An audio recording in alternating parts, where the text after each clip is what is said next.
Hoje, vamos revisitar 3 das histórias mais intensas e inesquecíveis que já passaram aqui no canal. Cada uma delas é um mergulho profundo, não só nas cavernas, mas também no espírito humano. Histórias que desafiaram os limites humanos, testaram a coragem e revelaram o lado mais sombrio e fascinante da espeleologia.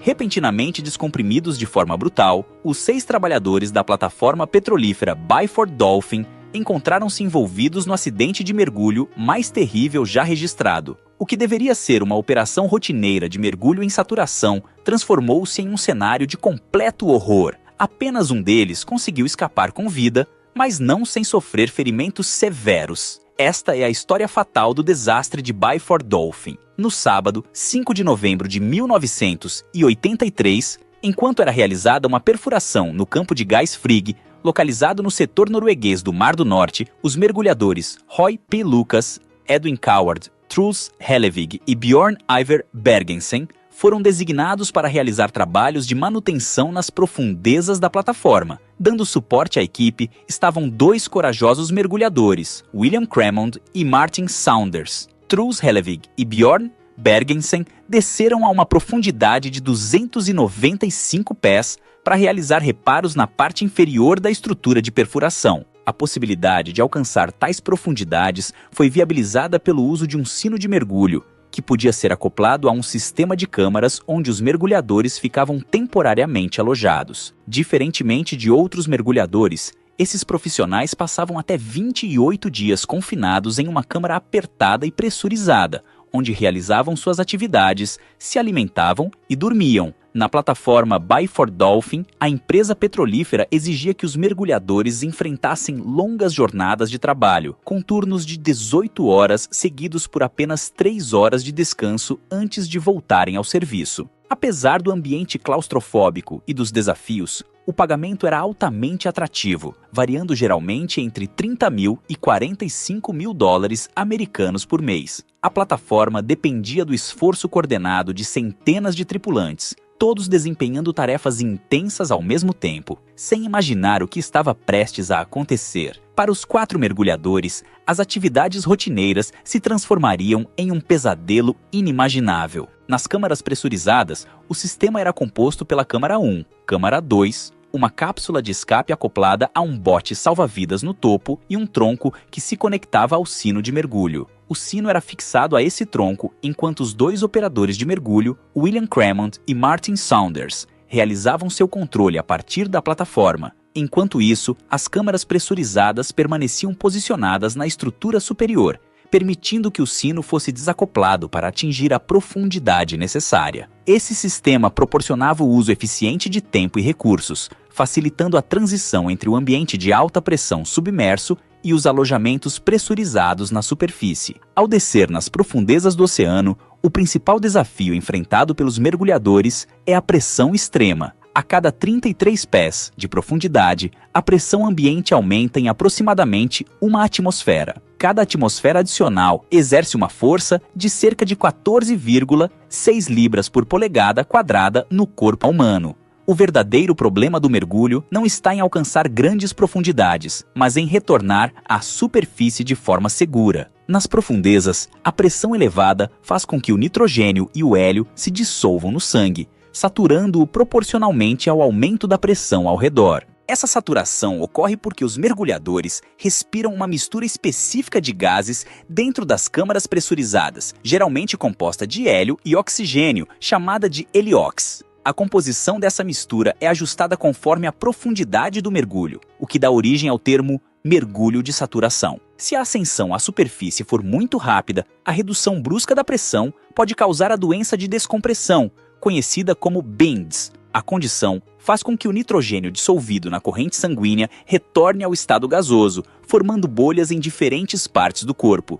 Esse processo pode resultar em náuseas, tontura, dores intensas nas articulações, paralisia e, em casos graves, até a morte. Para evitar uma doença de descompressão, é essencial subir à superfície de forma lenta e gradual, permitindo que o nitrogênio se dissipe naturalmente. Porém, a indústria petrolífera não é famosa por sua paciência. Naquele dia comum, os técnicos de suporte de vida asseguraram que a composição do ar nas câmaras hiperbáricas estivesse ajustada às necessidades respiratórias dos mergulhadores submersos. Paralelamente, a equipe de controle de mergulho operava o sino de mergulho, levantando-o e descendo-o por meio de um guindaste, enquanto acompanhava de perto as atividades dos mergulhadores. Às 4 da manhã, Truls Hellevig e Bjorn Bergesen haviam concluído o trabalho de manutenção sob uma pressão de 9 atmosferas necessária para operar a 295 pés de profundidade. Eles então subiram de volta à superfície dentro do sino de mergulho. Quando chegaram, o sino precisava ser novamente conectado às câmaras pressurizadas, que operavam na mesma pressão atmosférica. Enquanto isso, na superfície, Roy Lucas e Edwin Coward estavam descansando, preparados para assumir o próximo turno assim que Truls e Bjorn retornassem. Um dos papéis mais essenciais no mergulho de saturação é desempenhado pelos tenders, que auxiliam no manuseio e recuperação do umbilical. O umbilical funciona como uma linha vital para os mergulhadores, sendo um cabo robusto que conecta o fornecimento de ar e a comunicação com a superfície. No passado, os tenders também eram responsáveis por acoplar o sino de mergulho às câmaras pressurizadas de descanso, como ocorreu no Byford Dolphin. Os tenders literalmente carregam a vida de seus colegas mergulhadores em suas mãos. Apesar disso, já haviam trabalhado por mais de 12 horas seguidas. Os dois tenders experientes, William Cremond e Martin Saunders, estavam prontos para lhe acoplar o sino de mergulho novamente às câmaras pressurizadas enquanto Truls Hellevig e Bjorn Bergesen retornavam das profundezas do mar. Cremond conseguiu conectar o sino de mergulho às câmaras de descanso com sucesso, permitindo que Bjorn Bergesen e Truls Hellevig fossem transferidos com segurança para a câmara 1. Essa equipe estava acostumada ao processo, tendo repetido a operação inúmeras vezes.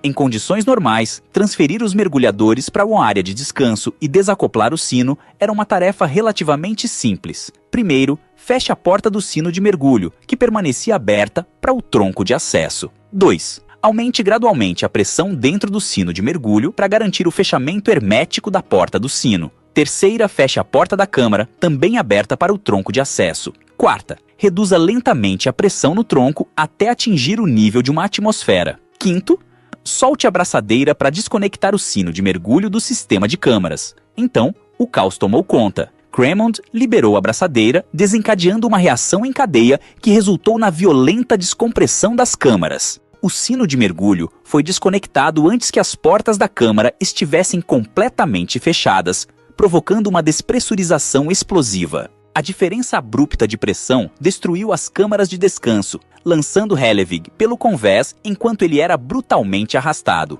A pressão dentro do sino caiu instantaneamente de 9 atmosferas, correspondente à profundidade de 297 pés na água para uma atmosfera equivalente à pressão do ar na superfície. A força da descompressão fez o sino de mergulho pesado ser arremessado pelo ar. O sino de mergulho atingiu Cremond e Saunders, causando ferimentos graves. Ou Cremond desconectou o sino sem autorização, ou o líder de mergulho deu a ordem para remover o acoplamento mesmo com o túnel ainda pressurizado. Cremond não resistiu aos ferimentos e veio a falecer. Saunders, por sua vez, sobreviveu, mas não sem consequências. Quando a equipe de resgate o encontrou, ele estava parcialmente preso sob o sino de mergulho, que pesava 4 toneladas. Seus pulmões colapsaram devido à violência do impacto. Além disso, Saunders sofreu 3 fraturas na coluna e uma lesão grave no pescoço. No entanto, o destino dos 4 mergulhadores dentro das câmaras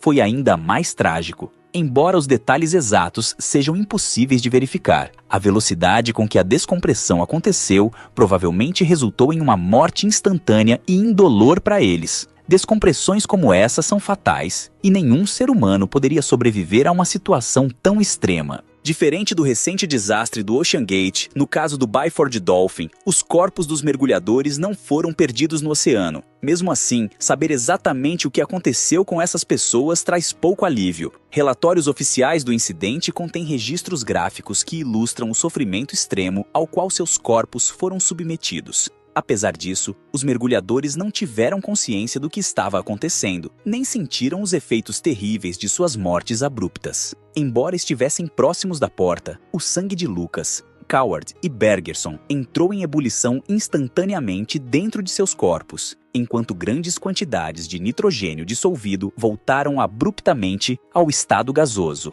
A morte dos mergulhadores foi imediata. A gordura solidificou e se acumulou em suas artérias, veias, corações e fígados. A força explosiva da expansão dos gases espalhou sangue e partes dos corpos dos mergulhadores por todo o interior da câmara, enquanto Lucas, Bergerson e Coward ficaram completamente irreconhecíveis. Relevic sofreu o destino mais terrível por estar mais próximo da porta de conexão. A equalização de pressão fez com que a porta da câmara ficasse parcialmente emperrada, levando o corpo de Relevic a ser forçado por uma abertura em forma de meia-lua de apenas 24 polegadas. Sem conseguir atravessar a abertura, a pressão extrema resultou em um desfecho terrível. Os órgãos internos de Relevic foram expulsos violentamente de seu corpo pela pequena abertura. Durante a análise, os investigadores encontraram parte de sua coluna vertebral, parte da traqueia e do intestino delgado ainda dentro do sino de mergulho. Seus outros órgãos permaneciam intactos, quase como se tivessem sido removidos cuidadosamente. No total, o incidente resultou em 5 mortes, com uma brutalidade que deixou pouquíssimo sangue visível, apesar do estado mutilado dos corpos. Inicialmente, muitos culparam a tripulação, considerando uma possível falha de comunicação ou procedimentos inadequados como as causas do desastre. É sabido que a equipe frequentemente trabalhava mais de 12 horas seguidas, aumentando a chance de erros humanos. Ainda assim, ninguém conseguiu identificar com precisão o que levou à decisão de destravar o sistema de forma equivocada, expondo todos os envolvidos a um destino tão terrível. Com a morte de Cremond, o verdadeiro motivo por trás da liberação do grampo permanece um mistério que jamais será resolvido. Para minimizar os riscos associados, era imprescindível uma execução impecável de cada detalhe da operação, com ênfase na transferência realizada por pressão, a qual, se feita corretamente, poderia ter evitado o trágico desfecho. Contudo, a North Sea Divers Alliance, composta por mergulhadores ativos e familiares das vítimas, acusava os superiores de negligência, alegando que os mergulhadores do Byford Dolphin foram fornecidos com equipamentos defeituosos. Um fato importante a ser destacado é que o equipamento utilizado pela tripulação datava de 1975 e não possuía os modernos recursos de segurança que seriam necessários para evitar falhas. Como consequência, as autoridades revisaram os regulamentos noruegueses, agora exigindo que todos os sistemas de sinos incluíssem tais mecanismos de segurança. Embora muitos acreditem que o acidente tenha sido causado exclusivamente pelo defeito do mecanismo de travamento, a situação era mais complexa. Demorou décadas para que o governo norueguês, responsável pela operação do Byford Dolphin em 1983, reconhecesse sua culpa e compensasse as famílias dos falecidos. Foi apenas em 2009 que o governo norueguês alcançou acordos financeiros não revelados com as famílias das 6 vítimas, incluindo Saunders. De acordo com o relatório oficial, o acidente foi causado por um equipamento defeituoso e não por erro humano. Além disso, o ambiente barulhento que prejudicava a comunicação e as ordens pouco claras também contribuíram para o desastre. O Byford Dolphin foi uma plataforma de destaque na perfuração offshore por mais de 4 décadas, realizando operações em diversos locais ao redor do mundo. Em 2016, a plataforma foi desativada, marcando o fim de sua longa trajetória na indústria de petróleo e gás.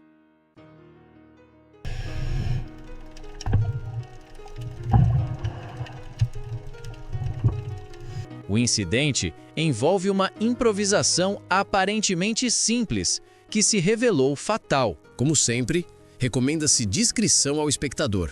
O dia 26 de abril de 1999 deveria ter sido apenas mais uma aventura de mergulho técnico para Guido Godenzi. Em vez disso, tornou-se o dia em que um único momento de confusão criou o caos para o jovem de 29 anos nas águas de El Waters, na nascente Diapolder, na Flórida. Godenzi não era um novato. Com 4 anos de experiência em mergulho em cavernas, ele entendia o complexo mundo do mergulho técnico, onde cada respiração era calculada e cada decisão podia significar vida ou morte. Ele havia treinado extensivamente em mergulho com mistura de gases, a técnica avançada que permite explorar profundidades que passam de meia centena de metros. Naquela manhã, Gaudenzio desceu até a fonte Diepolder com os colegas Simone Roncalli e Sandra Dirksen. O destino deles era uma grande câmara subaquática localizada a aproximadamente 58 metros de profundidade. Nessa profundidade, a pressão da água é quase 6 vezes maior do que ao nível da superfície, mudando radicalmente como os gases afetam o corpo humano. Os 3 carregavam vários cilindros, cada um com misturas específicas de oxigênio, nitrogênio e hélio, calculadas para cada etapa. Não se tratava de mergulho recreativo, onde um único cilindro de ar bastava. O mergulho técnico exige gerenciamento preciso dos gases. Respirar a mistura errada no ponto errado pode ser fatal em questão de segundos. Cada mergulhador também levava uma garrafa de oxigênio puro para a fase final de descompressão. O protocolo padrão exigia que esses tanques de oxigênio fossem deixados na marca de 6 metros, onde o oxigênio puro é seguro para respirar. Isso não era apenas uma prática recomendada, mas uma medida de segurança crítica. O oxigênio puro se torna tóxico em profundidades superiores a 20 metros.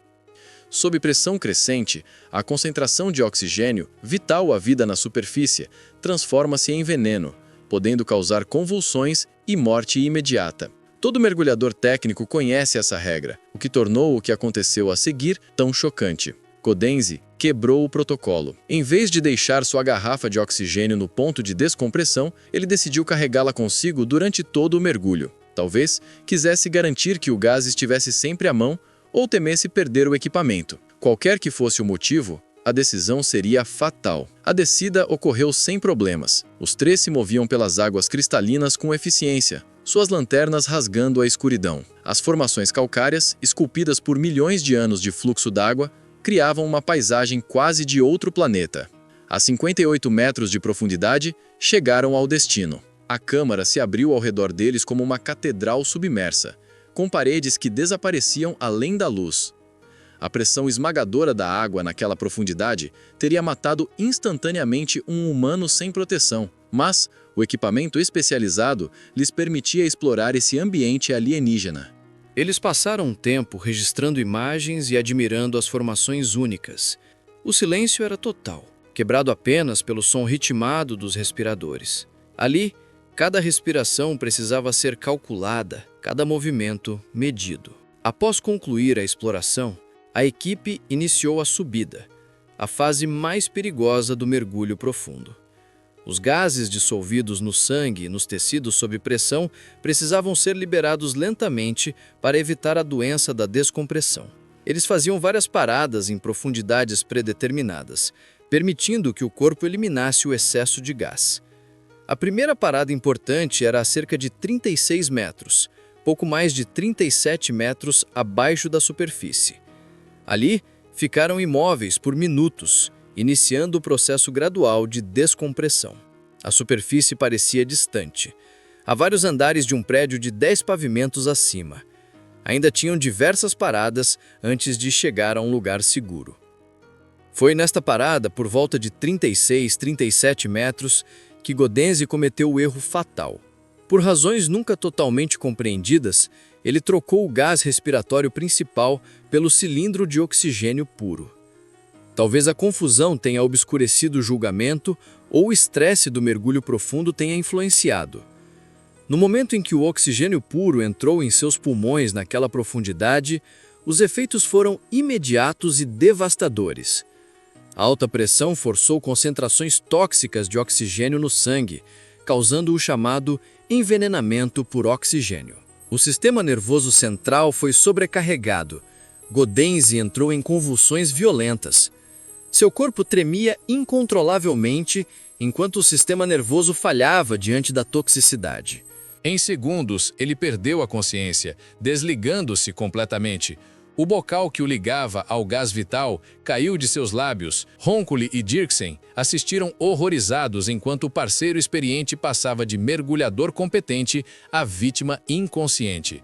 A 36 a 37 metros de profundidade, eles enfrentaram o pesadelo de qualquer mergulhador. um companheiro em perigo, longe da superfície e com opções limitadas de resgate. Os dois entraram em modo de emergência. Haviam treinado para isso, mas a realidade era muito mais dura do que qualquer simulação. Gaudens estava inconsciente e em convulsão, sem reagir às tentativas de resgate.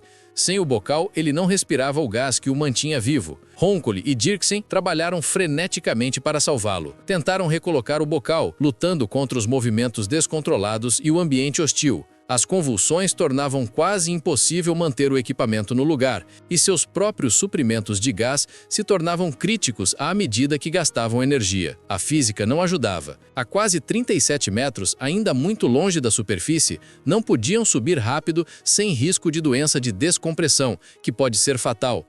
Precisavam respeitar suas próprias paradas de descompressão enquanto tentavam salvar Gaudens. Minutos se passaram e a situação ficou cada vez mais desesperadora. Gaudens não mostrava sinais de recuperação e as convulsões impediam respiração boca a boca eficaz.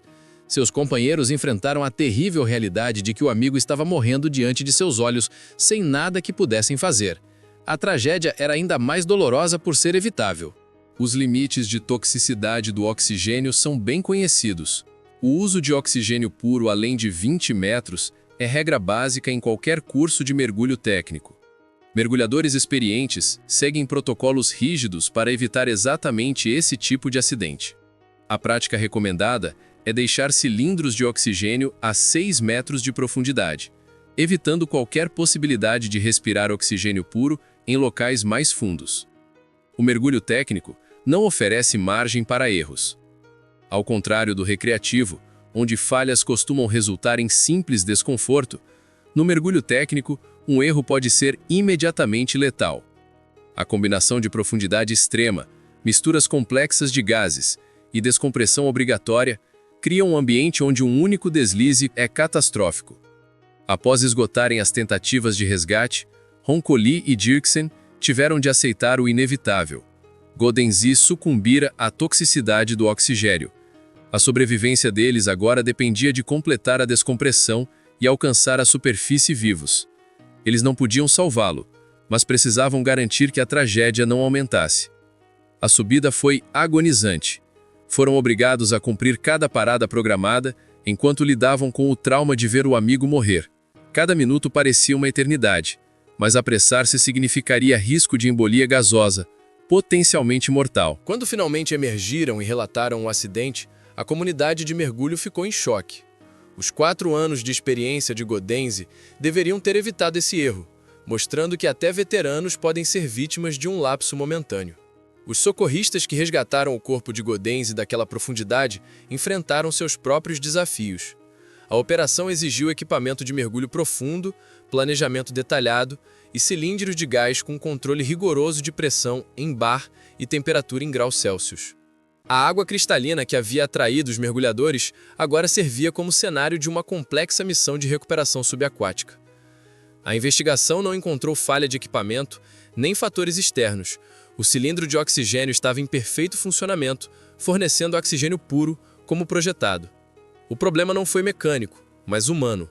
O uso inadequado em profundidade, onde o oxigênio puro se torna um veneno mortal. O caso reforçou a lição de que a maioria das fatalidades em mergulhos vem de erro humano. O incidente passou a ser estudado em cursos de mergulho técnico no mundo inteiro. Instrutores usam a morte de Gaudens para enfatizar a importância de seguir protocolos, independentemente da experiência. A tragédia demonstra que nem anos de prática compensam um único momento de julgamento equivocado em profundidades de dezenas de metros. Estas histórias nos lembram que a exploração de cavernas e mergulhos profundos não é apenas aventura. É uma atividade que exige conhecimento, disciplina e respeito absoluto pelos protocolos de segurança. Um pequeno erro pode ter consequências irreversíveis, mesmo para mergulhadores experientes. O caso de Guido Gaudens reforça a importância de treinamento, planejamento e atenção constante. Cada decisão subaquática conta, e cada procedimento de segurança existe por um motivo: proteger vidas. Se você quer continuar aprendendo sobre mergulho técnico, acidentes em cavernas e como a preparação salva vidas, inscreva-se no canal e ative o sininho para não perder os próximos vídeos. Deixe seu like se este vídeo trouxe informações valiosas e compartilhe nos comentários sua opinião ou experiências com mergulho. E se você quer que continuemos trazendo essas histórias de forma detalhada e responsável, compartilhe este vídeo com amigos que se interessam por exploração e segurança subaquática.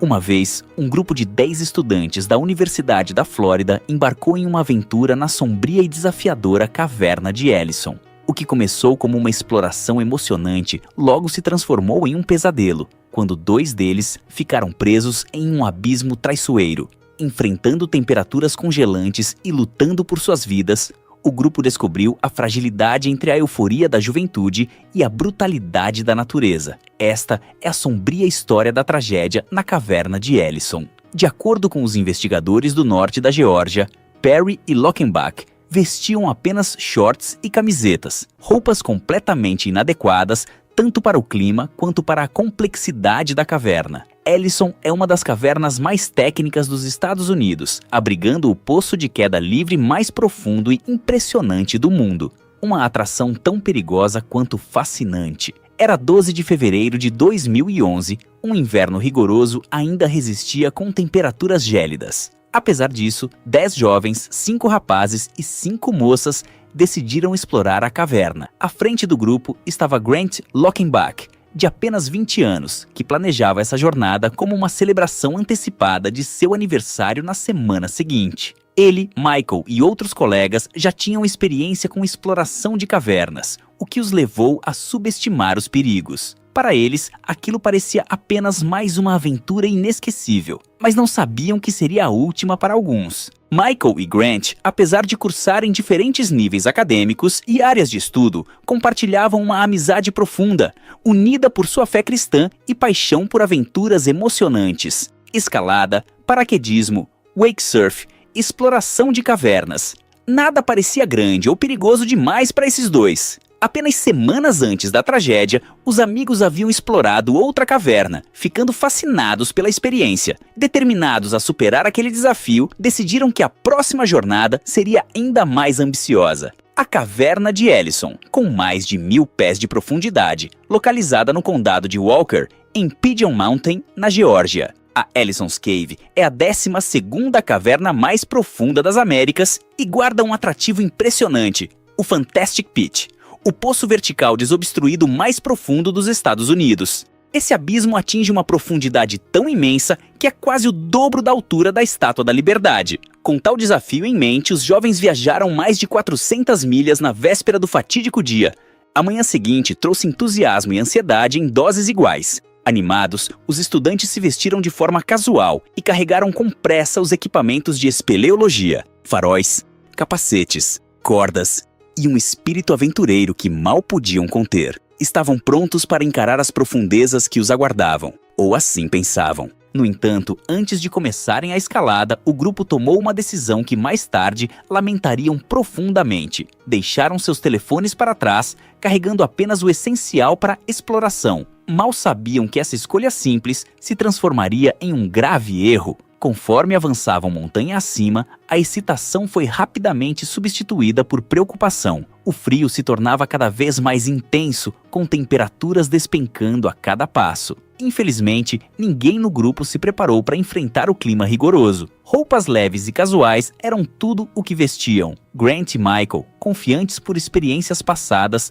provavelmente pensaram que aquela aventura seria tão tranquila quanto a última, sem imaginar os perigos que a falta de preparação poderia trazer. Afinal, eles nem planejavam se aprofundar muito na caverna. Depois de quase 1 hora de caminhada árdua, o grupo finalmente chegou à entrada da caverna, e a visão os deixou em choque. A abertura era estreita, suas bordas ásperas e irregulares, permitindo-se a passagem de apenas uma pessoa por vez. Do lado de fora, tudo o que podiam ver era a escuridão impenetrável lá dentro, que parecia convidá-los e desafiá-los ao mesmo tempo. Com determinação e uma pontada de nervosismo, um por um, Os estudantes se abaixaram e se espremeram pela passagem apertada. Assim que entraram, foram envolvidos por uma escuridão pesada, quase opressiva, que só foi aliviada quando os faróis começaram a iluminar o ambiente ao redor. O que seus olhos encontraram os deixou maravilhados. Paredes intricadas e formações únicas.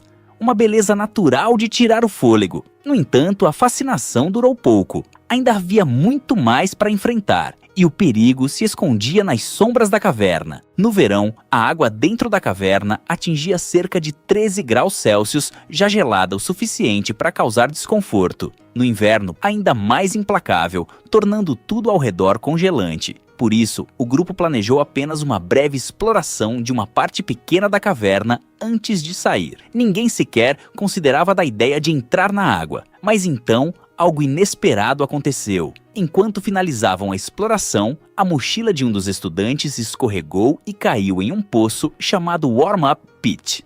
Este poço, embora menos profundo que o Fantastic Pit, ainda possuía impressionantes 38 metros de altura e representava um risco considerável. As temperaturas naquele ponto da caverna eram extremas, agravadas pela presença de uma cachoeira que rugia como um leão e gelava como o coração da Antártida. Não era um local onde qualquer pessoa deveria descer, especialmente alguém vestido de maneira tão inadequada para o frio. No entanto, a mochila continha materiais essenciais para o grupo, e não era como se eles planejassem passar muito tempo naquele lugar. Seria uma descida rápida, pegar a bolsa e subir novamente. Grant, como líder do grupo, prontamente se ofereceu para descer. Seus amigos tentaram persuadi-lo a desistir, insistindo que o risco não valia a pena e que tinham um pressentimento de que algo ruim poderia acontecer. Apesar disso, Grant não ouviu. Ele acreditava que tudo ficaria bem. Com um tapinha nas costas e votos de boa sorte, o grupo observou Grant iniciar a descida no poço usando uma corda de segurança. Ele se movia lentamente, sentindo o peso do abismo e o frio se intensificando a cada metro percorrido.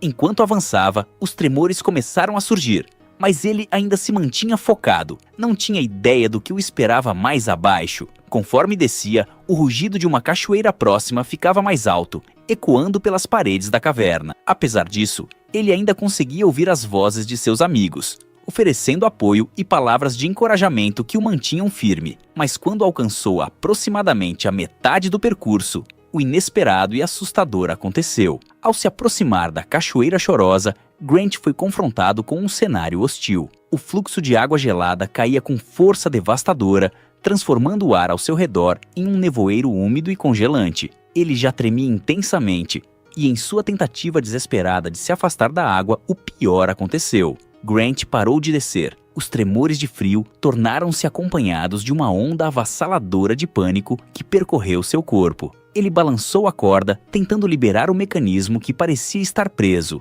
Mas isso só piorou a situação. A corda começou a se enrolar em torno de seu corpo, prendendo-o ainda mais.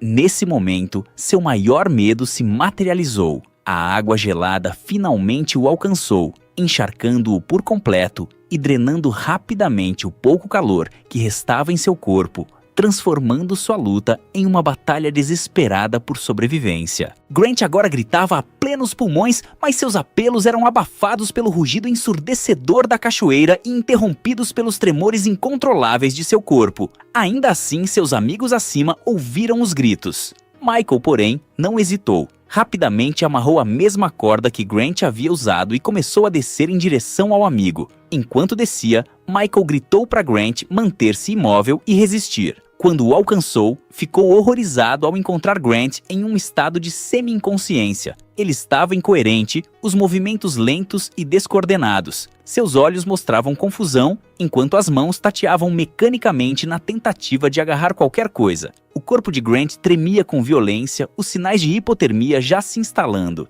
Michael atualizou os amigos que esperavam ansiosamente acima, dizendo que havia alcançado Grant. Isso trouxe um breve alívio ao grupo. Mas o pior ainda estava por vir. Quando Michael tentou liberar Grant da corda, ele próprio ficou preso no sistema de cordagem. Para agravar a situação, a água gelada começou a atingi-lo diretamente, encharcando-o da cabeça aos pés. O frio intenso o atingiu como um golpe, e ele rapidamente começou a perder controle de seus próprios movimentos. Agora, ambos estavam presos, vulneráveis expostos ao frio insuportável e incapazes de se mover para cima ou para baixo. Michael começou a gritar por ajuda, o desespero preenchendo a caverna. Lá em cima, era claro que precisavam agir rapidamente. Decidiram dividir-se.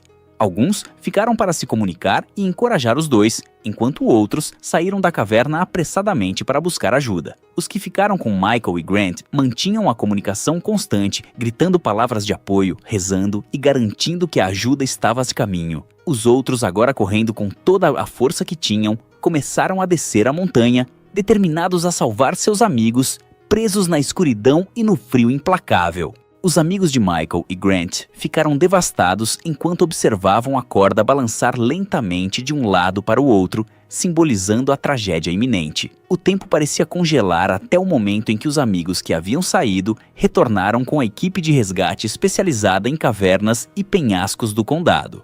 Enquanto uma parte dos socorristas tratava os 8 alunos que sofriam de hipotermia e choque, o restante desceu pelo poço.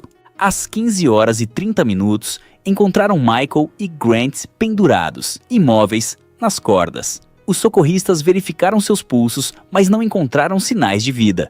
Era tarde demais. Quando comunicaram a notícia para o grupo que aguardava acima, a caverna foi tomada por soluços e lamentos. A dor se espalhou como uma sombra densa e o peso da perda era insuportável. Enquanto tentavam confortar os estudantes em luto, os socorristas enfrentaram um enorme desafio técnico: retirar os corpos de Michael e Grant das cordas emaranhadas. Assim como Michael não conseguiu soltar Grant, nem mesmo os experientes socorristas encontraram facilidade na tarefa. A única diferença era que eles estavam devidamente equipados para o frio implacável e carregavam ferramentas adequadas para situações extremas. O resgate transformou-se em uma operação longa e árdua. Foram necessárias 6 horas de trabalho incessante até que, por volta das 22h, finalmente conseguiram libertar os corpos do que seria conhecido como o Poço Mortal. Quando os amigos dos dois viram Michael e Grant sendo trazidos à superfície, o desespero e o pesar se renovaram. Era uma perda irreparável não só para suas famílias e amigos, mas também para a Universidade da Flórida. Grant Lockenbach era um estudante brilhante, no último ano do curso de Sociologia, prestes a construir um futuro promissor. Em sua memória, foi criado o Grant Lockenbach Memorial Fund, que oferece bolsas de estudo por meio da organização Fellowship of Christian Athletes, perpetuando seu legado.